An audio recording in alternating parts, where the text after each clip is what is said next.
Selamat pagi Bapak Ibu, Saudara-saudara, jemaat Tuhan yang Tuhan kasihi.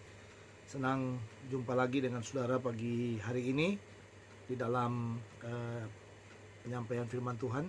Setelah kita menaikkan pujian hormat kita kepadanya. Dan sekarang marilah kita siapkan hati kita untuk mendengarkan firman-Nya. Mari kita berdoa bersama-sama. Bapa dalam surga, kami memuji Engkau. Terima kasih pagi hari yang indah yang Kau berikan kepada kami. Kami sangat bersyukur buat waktu kesempatan yang Tuhan berikan untuk kami boleh merenungkan firman-Mu. Pagi ini hati dan pikiran kami sepenuhnya kami arahkan kepada Tuhan. Biarlah Tuhan mengendalikan dan menguduskan kami semuanya. Terima kasih Kau kuduskan hamba-Mu juga dan semua saudara yang mendengarkannya. Ampuni setiap dosa salah kami, dalam khusus Tuhan kami sudah berdoa. Amin. Baik Bapak Ibu, mari kita membuka Alkitab kita dari Filipi pasal yang ketiga. Ya, Filipi pasal yang ketiga. Mari kita lihat ya ayat yang ke-4b sampai dengan ayat yang ke-14. Saya membaca buat kita. Jika ada orang lain menyangka dapat menaruh percaya pada hal-hal lahiriah, aku lebih lagi. Disunat pada hari ke-8 dari bangsa Israel, dari suku Benyamin, orang Ibrani asli. Tentang pendirian terhadap hukum Taurat, aku orang Farisi. Tentang kegiatan, aku penganiaya jemaat. Tentang kebenaran dalam mentaati hukum Taurat, aku tidak bercacat. Tetapi apa yang dahulu merupakan keuntungan bagiku, sekarang kuanggap rugi karena Kristus. Malahan segala sesuatu kuanggap rugi, karena pengenalan akan Kristus Yesus Tuhanku, lebih mulia daripada semuanya. Oleh karena dialah aku telah melepaskan semuanya itu, dan menganggapnya sampah, supaya aku memperoleh Kristus, dan berada dalam Dia bukan dengan kebenaranku sendiri, karena mentaati hukum Taurat, melainkan dengan kebenaran karena kepercayaan kepada Kristus, yaitu kebenaran yang Allah anugerahkan berdasarkan kepercayaan. Yang kukendaki ialah mengenal Dia dan kuasa kebangkitannya dan persekutuan dalam penderitaannya, di mana aku menjadi serupa dengan Dia dalam kematiannya, supaya aku akhirnya beroleh kebangkitan dari antara orang mati. Bukan seolah-olah aku telah memperoleh hal ini atau telah sempurna, melainkan aku mengejarnya, kalau aku dapat juga menangkapnya, karena aku pun telah ditangkap oleh Kristus Yesus. Saudara-saudara, aku sendiri tidak menganggap bahwa aku telah menangkapnya. Tetapi ini yang kulakukan, aku melupakan apa yang telah di belakangku, dan mengarahkan diri kepada apa yang di hadapanku, dan berlari kepada tujuan untuk memperoleh hadiah, yaitu panggilan sorgawi dari Allah dalam Kristus Yesus. Sampai di sini pembacaan kita, Bapak Ibu Saudara. Yang berbahagia adalah mereka yang membaca, merenungkan, dan melakukan firman Tuhan dalam kehidupannya. Tema kita hari ini, judul firman Tuhan hari ini adalah dengan hikmat Allah, pahami dan hidup dalam firman-Nya. Sekali lagi, dengan hikmat Allah, pahami dan hidup dalam firman-Nya. Jadi kata kunci terpenting dalam bagian ini adalah bicara tentang hikmat Allah. Ya, hikmat Allah menjadi sarana bagi kita untuk memahami dan hidup dalam firman-Nya. Jadi kalau dibuat hikmat Allah sama dengan pahami lalu plus hidup ya dalam firman-Nya. Jadi sebenarnya kayak gitu kata kuncinya ya. Jadi hikmat Allah sama dengan pahami dan hidup dalam firman-Nya. Apa itu hikmat Allah? Ya, hikmat dari bahasa Ibrani hokmah dan bahasa Yunani sophia. Jadi artinya ya, kalau bahasa Inggris mungkin wisdom katanya ya. Artinya kemampuan yang bersumber dari Tuhan yang membuat kita arif dan bijak. Ya. Ya, jadi apa namanya? Kalau para filsuf yang mencari hikmat itu dengan dia pergi ya. Dia pergi berjalan ya, bertapa dan apa namanya? Melakukan semacam perenungan ya, perenungan supaya dia bisa merenungkan hidup yang sesungguhnya. Jadi kalau hikmat dihubungkan dengan Allah, berarti ini berhubungan dengan kemampuan yang Allah berikan kepada kita untuk memahami dan hidup dalam firman-Nya. Jadi memang harus kita sadari dalam hidup ini. Ya, kita perlu hikmat sebenarnya dalam menjalani hidup kita. Ya, karena bagaimanapun kita tidak bisa mengandalkan kekuatan kita sendiri. Ya, banyak orang yang berani mengambil jalan pintas dalam hidup ini, ya jalan pintas yang kelihatannya sempurna banget, tetapi tidak dilakukan di dalam hikmat Allah. Tapi ada yang juga yang kita lihat yang sangat radikal sekali ya, mengambil jalan hidup yang sangat radikal sekali. Tapi bisa kita lihat saudara, karena itu di dalam hikmat Allah, maka dalam perjalanan hidupnya kita bisa melihat bagaimana Tuhan memakainya secara luar biasa. Yang mau kita lihat dari pembacaan kita hari ini adalah Paulus. Apa sih yang kurang dengan Paulus? Bagi saya tidak ada yang kurang baginya. Ya, dia orang hebat, orang yang luar biasa, orang yang banyak ya secara secara duniawi ya, semuanya melekat di dalam dirinya dia. Tapi nanti kita akan melihat bagaimana pandangannya akhirnya dalam hikmat Allah itu, bagaimana dia memahami yang namanya hidup di dalam firman itu. Ya, hidup dalam firman itu. Karena kadang-kadang kita sukar nih. Ya, kadang-kadang kita sukar. Kadang-kadang kita menganggap ya bahwa hidup kita itu ya udah seperti itu saja. Ya, padahal begitu banyak sekali rencana demi rencana Tuhan yang kita tidak pahami dalam perjalanan daripada hidup kita. Bahkan kadang-kadang saya bisa melihat juga ada banyak orang yang ya yang penting saya percaya Tuhan, ya saya percaya Tuhan, lalu saya setia beribadah, ya saya dekat dengan Tuhan, tetapi dia jalan di tempat, dia tidak bergerak kepada tujuan hidupnya. Nah, hari ini kita mau belajar dengan apa yang dikatakan oleh Paulus di dalam bagian ini. Ya, nanti kita akan melihat ya bahwa begitu banyak perubahan yang luar biasa yang dia kerjakan dalam hidupnya setelah dia percaya kepada Tuhan Yesus. Ya. Dengan hikmat Allah, pahami dan hidup dalam firman-Nya. Ya, dengan hikmat Allah, pahami dan hidup dalam firman-Nya. Bagaimana caranya? Ada 3 cara yang ditunjukkan oleh Paulus di dalam hidupnya ini. Yang pertama adalah dia katakan begini, jangan bangga dengan status sosial masa lalu. Ya, artinya begini, status sosial adalah harkat atau martabat yang melekat dalam diri kita, sehingga kita berbangga dan dihormati oleh masyarakat sosial kita. Ya, itu dikatakan kalau bagi Paulus itu sebuah kebanggaan sebenarnya. Makanya kalau saudara melihat di dalam bagian ini, ya di dalam teks kita, jika ada orang lain menyangka dapat menaruh percaya pada hal-hal lahiriah, aku lebih lagi. Ya, jadi status sosial itu sesuatu yang dibanggakan. Makanya Paulus katakan kalau ada orang menyangka dapat menaruh pada hal-hal lahiriah, katanya, aku lebih lagi. Dia mendata ya 6 hal, ya 6 setara sosial yang pernah ada melekat dalam dirinya dia. Ya, yang pertama, kata kunci dari semuanya ini, dia bisa saya katakan dia asli ningrat. Ya, asli ningrat istilahnya saya. Asli ningratnya Yahudi. Kenapa? Karena dikatakan begini, disunat pada hari ke-8. Ya, berarti saudara, dia bangga dengan itu. Orang-orang Yahudi kalau melaksanakan yang seperti itu sangat bangga sekali. Makanya dikatakan disunat pada hari ke-8. Lalu yang kedua dikatakan bangsa Israel. Nah, ini dia sedikit menyombongkan diri. Karena tidak ada bangsa pilihan dalam dunia ini kecuali bangsa Israel. Lalu yang ketiga dia katakan suku Benyamin. Nah, ini saudara, suku Benyamin. Berarti ini masih sangat dekat sekali dengan siapa? Dengan Yusuf itu. Ya, orang-orang yang dilahirkan, ya, dilahirkan bagi Yakub, ya, orang-orang yang dilahirkan bagi Yakub di masa-masa, ya, istri daripada Yakub itu disingkirkan. Nah, jadi dikatakan begini, suku Benyamin. Lalu apa lagi? Orang Ibrani asli. Ya, orang Ibrani asli. Ya, orang Ibrani asli. Lalu saudara, bukan hanya itu saja, tapi dia katakan, saya Farisi, tak bercacat dalam Taurat. Ya, tak bercacat dalam Taurat. Ya, Farisi dan tak bercacat dalam Taurat. Dalam arti, dalam melakukan ritual ibadahnya, saya sangat percaya sekali. Ternyata Paulus ini adalah orang yang sangat taat sekali. Luar biasa sekali. Nah, lalu dikatakan lagi tentang hubungan katanya dengan jemaat. Dia penganiaya jemaat. Ya, dan Stefanus pun mati. Disaksikan oleh yang namanya Saulus. Waktu itu namanya dia masih Saulus. Nah, bisa kita lihat dalam bagian ini saudara. Ini yang dia katakan. Kalau mau bangga dengan hal-hal lahiriah katanya, aku lebih lagi katanya.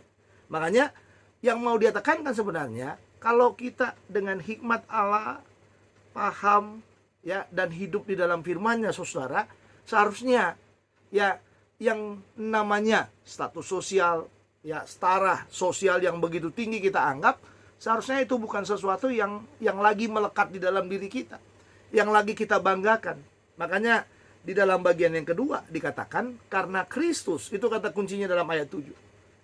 Ya, karena Kristus, ya, dulu yang di dalam ayat 6 itu kuanggap untung. Nah, ini kata kuncinya. Kuanggap untung, sekarang kuanggap rugi. Lihat tuh saudara, karena Kristus. Ini luar biasa saudara. Jadi karena dia percaya Kristus, ya, karena dia percaya kepada Kristus, maka strata sosialnya itu menjadi hilang. Nah, itu yang saya katakan tadi, jangan bangga dengan status sosial masa lalu kita. Ya, banyak sekali orang terlalu bangga dengan dengan status sosial masa lalunya. Apalagi kalau ada orang cerita, ya, dia ceritakan kehidupannya, ngomong, lalu dia selalu berkata dulu gitu saudara. Ya, berarti dia masih membanggakan hal-hal yang ada di belakangnya, kesuksesan yang ada di belakangnya. Ya, makanya itu yang dikatakan oleh Paulus tadi. Ya, kalau ada yang mau bangga dengan itu, aku lebih lagi. Ya, tapi dikatakan karena Kristus, dulu yang kuanggap untung, sekarang kuanggap rugi. Berarti semua 6 hal yang saya catat tadi itu, ya, itu kebanggaan dulu. Ya, itu keuntungan bagi dia dulu. Tetapi sekarang dikatakan itu adalah kerugian besar. Nah, yang berikutnya dia katakan lagi saudara, karena pengenalan akan Kristus. Yang 6 tadi, ya, malahan karena pengenalan semakin dia tadi katakan karena Kristus, dulu yang kuanggap untung, sekarang kuanggap rugi. Tapi karena pengenalan akan Kristus meningkat lagi. Karena Kristus, karena dia percaya Kristus, karena dia sudah mengenal Kristus katanya. Nah, ini yang dikatakan di sini. Segala sesuatu kuanggap rugi. Kuanggap rugi. Ya. Malahan dikatakan dia mau melepaskan semuanya. Ya, jadi segala sesuatu kuanggap rugi, dia mau melepaskan semua kebanggaan itu, kuanggap sampah. Ya, supaya apa? Supaya aku memperoleh Kristus. Nah, ini luar biasa, supaya aku memperoleh Kristus. Berarti kita bisa melihat ini saudara. Acap kali kita hidup ini, kadang-kadang kita merasa, nah ini yang saya lihat ya saudara. Kadang-kadang kita menganggap bahwa ya memang nggak bisa lepas bahwa strata sosial itu suatu kehormatan, kebanggaan bagi kita. Tapi coba lihat, karena Kristus, karena pengenalan kita kepada Kristus, mampukah kita membuang itu? Supaya apa? Supaya kita tidak lagi berbangga dengan itu saudara. Ya, itu yang dikatakan dengan hikmat Allah, pahami, ya, dan hidup di dalam firman-Nya. Jadi kalau kita bisa memahami hidup dengan baik saudara, seharusnya dikatakan, ya, semuanya buang, ya, supaya aku memperoleh Kristus. Itu kata kuncinya, supaya aku memperoleh Kristus. Dia singgung lagi persoalan kefarisiannya di sini. Bukan karena kebenaran mentaati hukum Taurat, tetapi karena percaya kepada Kristus. Dan percaya itu menuntunnya kepada kebenaran Allah melalui anugerah Allah. Nah, inilah yang dia catat dalam hidupnya. Inilah yang sekarang menjadi kebanggaannya. Kalau dulu dia berbangga dengan status sosial, sekarang dia berbangga karena dia bisa melepaskan status sosial itu, dan sekarang dia hidup, ya kan? Hidup sepenuhnya di dalam pengenalannya akan Kristus. Jadi Bapak Ibu Saudara, inilah hikmat Allah. Ya, kalau kita masih terlalu banyak berjalan dengan persoalan-persoalan, ya, strata sosial kita itu, kita ini bukan orang yang percaya kepada Kristus. Kita harus mampu melepaskan itu. Ya, karena Kristus kita harus mampu melepaskan itu. Nah, itu yang dikatakan oleh Paulus di dalam bagian ini. Makanya tadi saya katakan kepada saudara, dengan hikmat Allah pahami dan hidup dalam firman-Nya. Bagaimana caranya? Cara yang pertama dikatakan jangan bangga dengan status sosial masa lalu kita. Ya, lalu saudara, yang sekarang yang kedua, yang mau dikatakan kepada kita adalah kita harus hiduplah menjadi orang yang kristosentris. Ayat 10-11. Ya, Hiduplah menjadi orang yang kristosentris. Artinya begini, karena Kristus, kita akan menjadi orang percaya yang sepenuhnya berfokus kepada Kristus. Jadi, dengan kita percaya kepada Yesus itu, sebenarnya memang Anda perlu makan. Memang masih banyak yang kita pikirkan dalam hidup kita. Tetapi saudara, bagaimanapun setelah kita percaya kepada Kristus, tidak ada yang lain.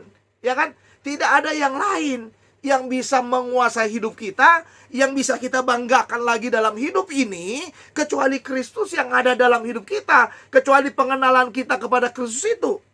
Makanya, karena Kristus itulah yang ada dalam hidup kita itu, itulah yang membuat kita hidup kristosentris, berpusat kepada Kristus.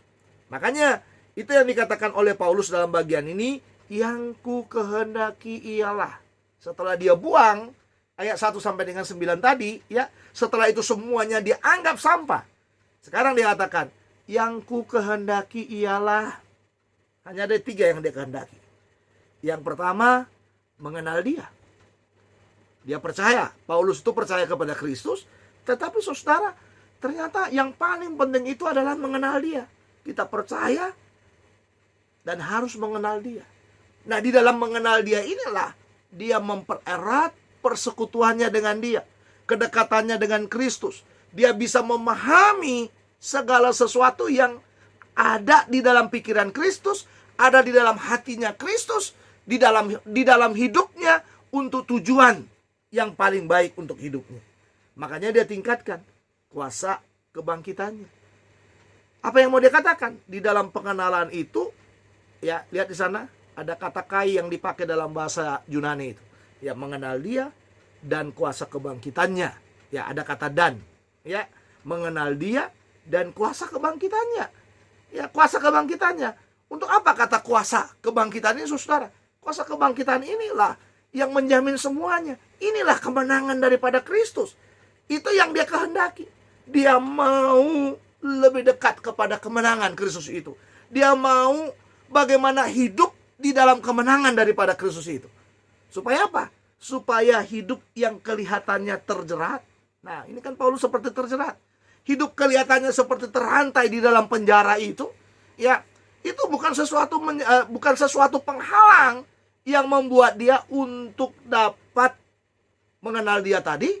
Kenapa? Karena di dalam diri Paulus itu dia bergerak kepada kuasa kebangkitannya.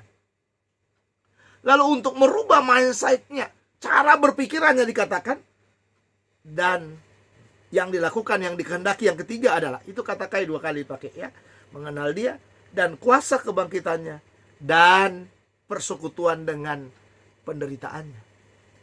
Dalam arti begini, penjara masih terlalu kecil dibandingkan dengan salib Kristus. Penderitaan yang dialami oleh Paulus itu terlalu kecil dibandingkan penderitaan daripada Kristus. Sehingga dikatakan itulah yang menjadi tujuannya. Tujuannya apa? Kalau dia bisa mengenal dia dan kuasa kebangkitannya, persekutuan dengan penderitaannya, tujuannya adalah supaya serupa dengan dia di dalam kematiannya.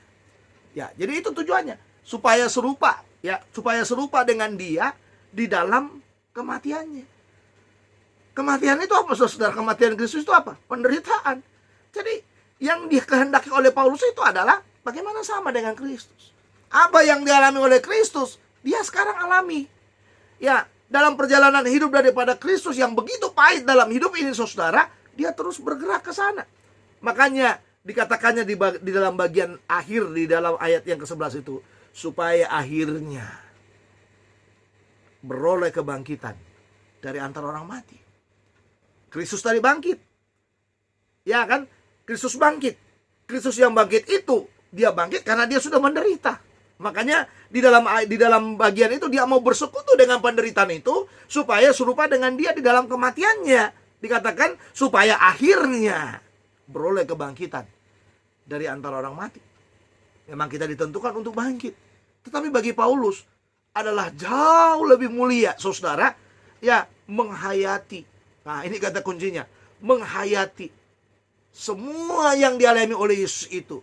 Sehingga apa yang dijanjikan oleh Yesus itu berkaitan dengan kebangkitan dari antara orang mati itu juga menjadi bagian yang nyata dalam hidupnya. Nah, saudara-saudara yang Tuhan Yesus kasih, ya, dengan hikmat Allah dikatakan pahami dan hidup dalam firman-Nya. Bagaimana caranya? Cara yang pertama tadi, jangan bangga dengan status sosial masa lalu. Yang kedua adalah hiduplah kristosentris. Lalu yang ketiga, yang terakhir dalam bagian ini, berlarilah pada tujuan. Ya, berlarilah pada tujuan. Ayat 12 sampai 14. Artinya begini, jangan pernah hidup dengan mengatakan yang penting percaya kepada Kristus. Kita perlu menjadi orang percaya yang terus berlari. Jangan pernah bangga hanya berjalan dengan hidup yang ada sekarang. Orang yang berjalan dengan hikmat Allah, dia akan terus berlari pada tujuan hidupnya. Nah, ini yang penting ini. Ini yang gak kita pahami ya. Banyak sekali orang Kristen stuck. Yang penting dia percaya Yesus, ya. Dia jadi jemaat yang baik, ya. Yang penting aku mengasihi Tuhan dan lain sebagainya. Gak salah sih. Tapi Anda harus bergerak. Bergerak kepada apa? Tujuannya. Kita harus bertemu dengan tujuan hidup kita. Karena hidup yang Tuhan berikan itu adalah untuk kita bisa menemukan tujuan-tujuan Kristus dalam hidup kita. Jadi kalau kita tidak memahami tujuan Kristus dalam hidup kita, ini yang payah buat kita. Ini yang kadang-kadang membuat kita menjadi ada yang kurang dalam hidup kita. Seperti kita kekurangan sesuatu dalam hidup kita ini, saudara. Kenapa? Karena kita nggak lari kepada tujuan kita. Karena kita nggak bertemu dengan tujuan hidup kita. Ya, makanya kadang-kadang orang itu umurnya panjang, ya kan, umurnya panjang. Tapi tujuan hidupnya apa sih? Nah, ini saudara, tujuan hidupnya apa? Tapi kadang-kadang ada orang kelihatan begitu dia percaya Yesus, dia giat sekali mengerjakan segala sesuatu, lalu dia meninggal. Ya, maksimal dia. Sekalipun kelihatan ya dia begitu pendek usianya. Ya, tapi dia mengerjakan sesuatu dengan maksimal. Nah, yang Tuhan mau sebenarnya sepanjang kita hidup, kerjakan semua yang Tuhan berikan. Tujuan hidup kita itu apa? Gitu. Hari ini tujuan hidup kita itu apa? Hari ini apa yang mau kita capai dalam hidup kita? Kadang-kadang banyak orang kehilangan arah di sana. Dia tidak mendapatkan sesuatu yang bisa dibanggakan dalam hidupnya. Ya, kenapa? Mungkin yang pertama tadi, status sosial itu melekat dalam hidupnya karena itu dia berkancah, berputar-putar dia hanya di situ saja. Sementara Tuhan mau jangan di situ aja, saudara. Ya, kita harus keluar dari zona itu. Ya, karena tadi dikatakan Paulus sudah menganggap yang seperti itu sampah katanya. Sampah. Nggak ada gunanya itu katanya. Nggak ada gunanya. Karena apa? Karena Kristus dan pengenalannya akan Kristus itu.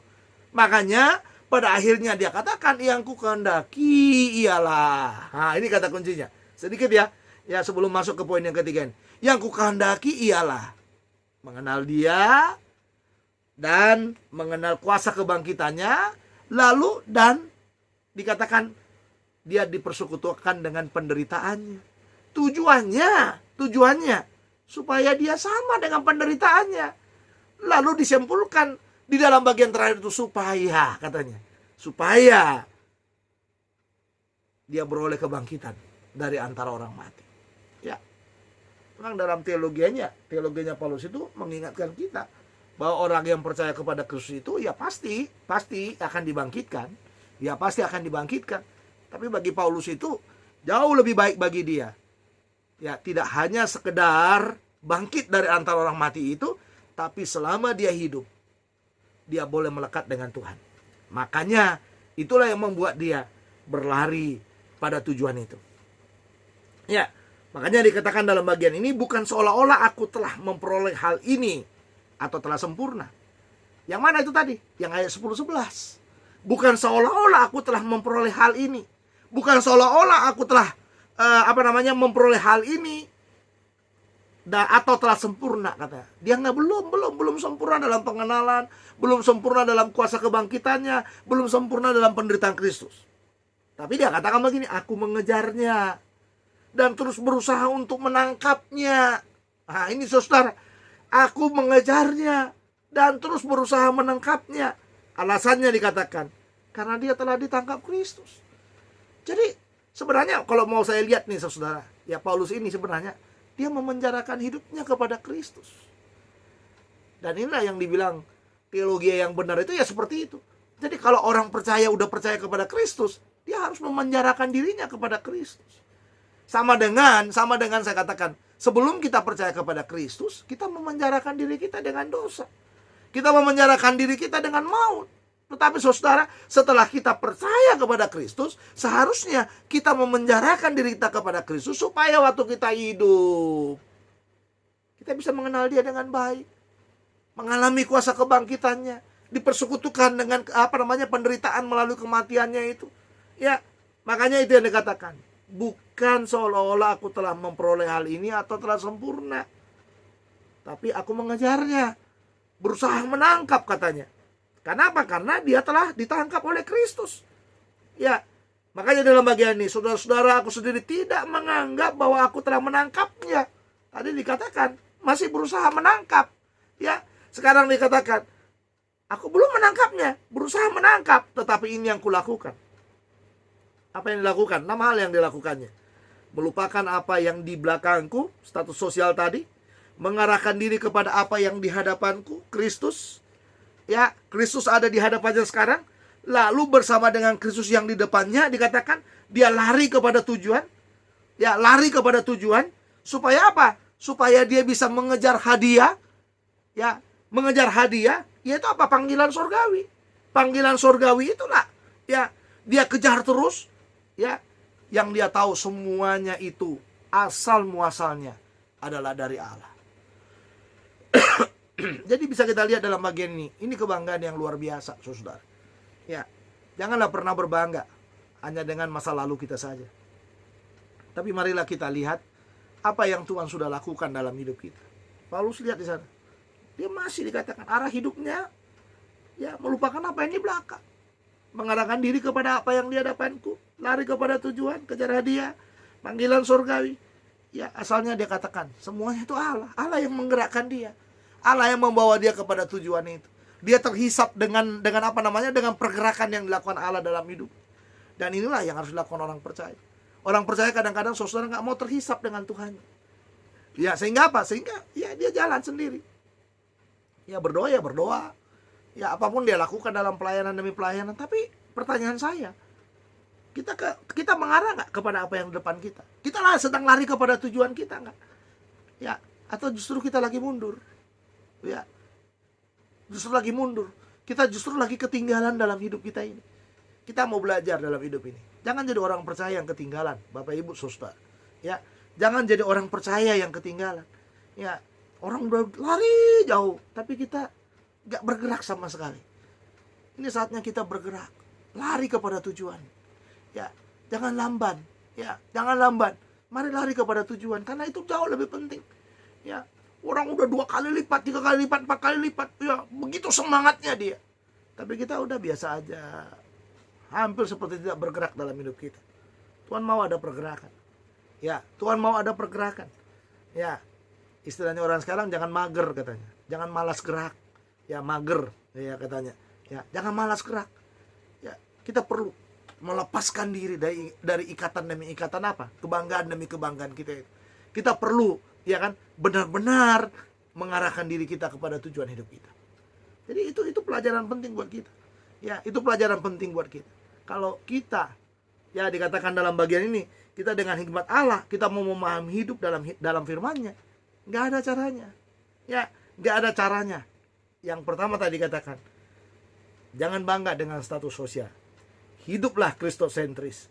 Berlarilah pada tujuan. Mari kita datang kepada Dia. Kita menyerahkan hidup kita ini supaya kita dipakai lebih lagi. Tuhan mengasihi saudara dan mempunyai rencana yang indah bagi hidup saudara. Ya, Tuhan Yesus mengasihi saudara dan mempunyai rencana yang indah dalam hidup saudara. Rencana yang indah itu hanya ada di dalam Yesus.